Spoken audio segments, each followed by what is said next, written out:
உங்க பிரச்சனையை சொல்லுங்க. நானும் இந்த பஞ்சாயத்துக்கு வராம இருக்க எவ்வளவோ முயற்சி பண்ணங்க. ஏன்னா இது எங்க குடும்ப பிரச்சனை.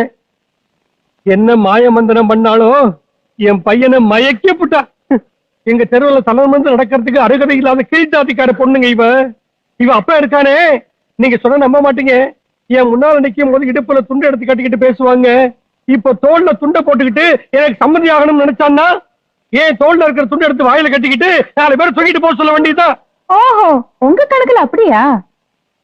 அட அது இருக்கட்டுமா, இவ அப்பா வீட்டுல இருந்து வரும்போது பணங்காசோட வரல, நகனத்தோட வரல, சீர்சனத்தோட வரல. தெரிஞ்சுக்க. இந்த பாருங்க, பிடிக்காத மருமகளை கிருஷ்ணாயில ஊத்தி கொடுத்துற இந்த காலத்துல நான் 50 பவுனும் 50,000 கொடுக்குறேன்னு சொல்றேனே, போதாதா? பிரிச்சு விட்டுருங்க. அவ்வளவுதானே, பிரிச்சு விட்டுருவோம்.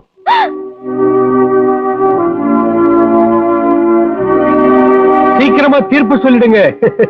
இந்த பாருங்க, நீங்க சொன்ன மாதிரி அந்த பொண்ணு அவங்க அப்பா வீட்டுல இருந்து காசு பணம் கொண்டு வரல, அவங்க அப்பா வீட்டுல இருந்து நகை நட்டு கொண்டு வரல, அவங்க அப்பா வீட்டுல இருந்து சீர்சனத்தை கொண்டு வரல. ஆனா அவங்க அப்பா வீட்டுல இருந்து கன்னி கழியாம வந்தா அதே மாதிரி உங்களால அனுப்ப முடியுமா?